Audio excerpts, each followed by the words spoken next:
Hi friends, வாங்க சுட சுட கம கமன் கருவாடு குழம்பு எப்படி செய்கிறதுன்னு பார்க்கலாம். அதுவும் நான் இன்றைக்கி வஞ்சரம் கருவாடு போட்டு குழம்பு வைக்க போகிறேன். அதுக்கு மொச்சக்கொட்டை ஒரு கப்பை எடுத்து முதல்ல வறுத்துக்குங்க. லைட்டாக அந்த ப்ரௌன் கலர் வர மாதிரி நல்லா வறுத்து எடுத்துக்கலாம்.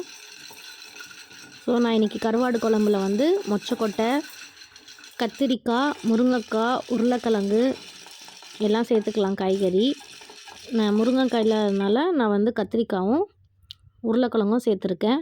ஸோ மொச்சக்கொட்டையை வறுத்து எடுத்தாச்சு. நெக்ஸ்ட்டு குக்கரில் தேவையான அளவு தண்ணி ஊற்றி வேக வச்சு எடுத்துக்குங்க.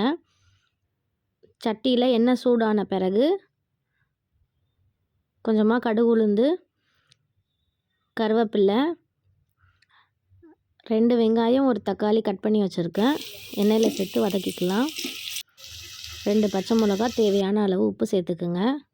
இதுதான் வஞ்சரம் கருவாடு. நான் லாஸ்ட் வீடியோவில் சொல்லியிருந்தேன், எங்கள் மாமி கொடுத்து விட்ருந்தாங்க ஊர்லன்னு. அந்த கருவாடை க்ளீன் பண்ணி இப்போ நான் சேர்க்க போகிறேன். வெங்காயம், தக்காளி எல்லாத்தையும் நல்லா வதக்கி விட்ட பிறகு நம்ம வெட்டி வச்சுருக்க காய்கறி சேர்த்துக்கலாம்.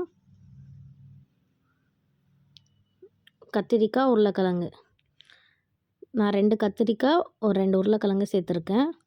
ஸோ எண்ணெயில் சேர்த்து நல்லா வதக்கி விடுங்க. தேவையான அளவு காரத்துக்கு ஏற்ப மிளகாத்தூள் சேர்த்துக்குங்க. நெக்ஸ்ட்டு வேக வச்ச மொச்சக்கொட்டையை சேர்த்துக்கலாம். அது மழை காலத்தில் சுட சுட சாப்பாடில் கருவாடு குழம்பு ஊற்றி சாப்பிடும்போது ரொம்ப டேஸ்ட்டாக இருக்கும். நிறைய பேருக்கு அது பிடிக்கும், மழை சீசனில் சாப்பிட்றதுக்கு.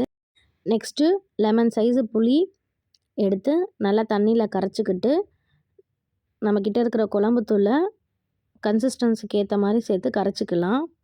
நான் இன்றைக்கி வீட்டில் செய்கிற மீன் குழம்பு மசாலா தான் யூஸ் பண்ணியிருக்கேன். கருவாட்டு குழம்புக்கும் ஒரே மசாலா தான். அது மீன் குழம்பு, கருவாட்டு குழம்பு எல்லாத்துக்குமே யூஸ் பண்ணலாம்.